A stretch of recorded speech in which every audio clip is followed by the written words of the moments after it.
একজন পুরুষ মানুষ কি তার স্ত্রীর সাথে রমজান মাসে সহবাস করতে পারবে সন্ধ্যার পরে, মানে রোজা রাখা শেষ হওয়ার পরে? আসসালামু আলাইকুম রহমতুল্লাহি ওবরাকাতু। সুপ্রিয় দর্শক মণ্ডলী, আজকে এই ভিডিওটিতে আমরা জানবো যে রোজা অবস্থায় স্ত্রী সহবাস করা যাবে কি যাবে না। খুবই গুরুত্বপূর্ণ একটি প্রশ্ন। তো প্রশ্নের উত্তরটি আমরা জানবো ডক্টর জাকির নায়েকের কাছ থেকে।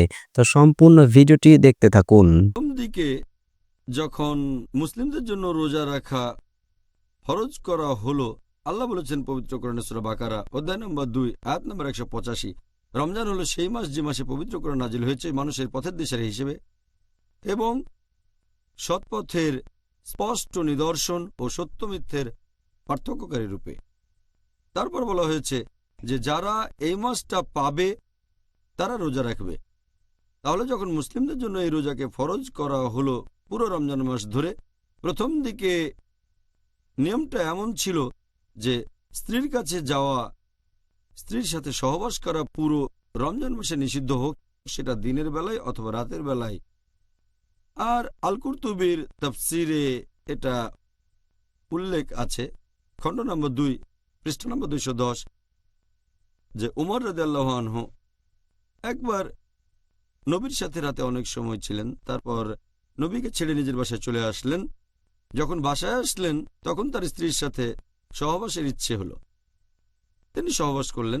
সকালে ঘুম থেকে উঠে খুব লজ্জা পেলেন এবং নবীর কাছে গিয়ে বললেন, আমি আল্লাহ এবং আপনার সাথে অন্যায় করেছি। নবী তখন বললেন, কেন? কারণ আমি স্ত্রীর সাথে সহবাস করেছি। আমার ইচ্ছা হয়েছিল, তখন স্ত্রীর কাছে গিয়েছিলাম, তার সাথে বিছানায় গিয়েছি, তার সাথে সহবাস করেছি। নবী বললেন, তুমি কি সত্যি এটা করেছো? উমর রাদিয়াল্লাহু আনহু বললেন, হ্যাঁ। তিনি নবীকে বললেন, কোনোভাবে কি আমাকে ক্ষমা করা যায়? তখন নবী সাল্লাল্লাহু আলাইহি সাল্লাম বললেন, আল্লাহ ছাড়া কেউ তোমাকে ক্ষমা করতে পারে না, একমাত্র তিনি পথ দেখাতে পারেন। এর পরপরই সূরা বাকারার একটা আয়াত অধ্যায় নম্বর 2 আয়াত 187 নাজিল করা হলো। বলা হলো, সিয়ামের রাতে তোমাদের জন্য স্ত্রী সহবাস করা বৈধ করা হয়েছে। হুন্না লিবাসুল লাকুম ওয়া আনতুম লিবাসুল লাহুন্না, কারণ তারা তোমাদের পরিচ্ছদ, তোমরা তাদের পরিচ্ছদ। আয়াতটাতে আরো বলা হয়েছে যে আল্লাহ জানেন তোমরা এই সময়ে নিজেদের সাথে অবিচার করছিলে, আল্লাহ তোমাদের ক্ষমা করেছেন, এখন থেকে তোমরা স্ত্রীদের সাথে সহবাস করতে পারবে এবং আল্লাহ তোমাদের জন্য যা বিধিবদ্ধ করেছেন তা কামনা করো। তোমরা পানাহার করো ততক্ষণ যতক্ষণ রাতের কালো রেখা থেকে সকালের সাদা রেখা স্পষ্ট না হয়।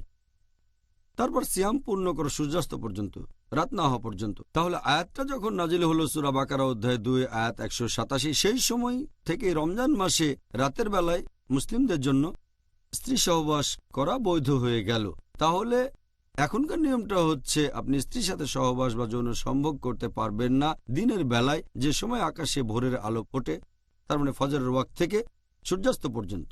তবে সূর্য ডোবার পরের সময় থেকে ভোর হওয়ার ঠিক আগে পর্যন্ত, ফজরের নামাজের আগে স্ত্রী সহবাস করতে পারবেন, এটা বৈধ, এতে কোনো সমস্যা নেই। খুব সুন্দর। এই ব্যাপারটা আপনি আগেও বলেছিলেন যখন আমরা রমজানের ইতিহাস নিয়ে আলোচনা করেছিলাম। হ্যাঁ, আর যাই হোক, আবার বলা আমাদের জন্য ভালো হলো। ইসলাম ধর্মের বিভিন্ন দিক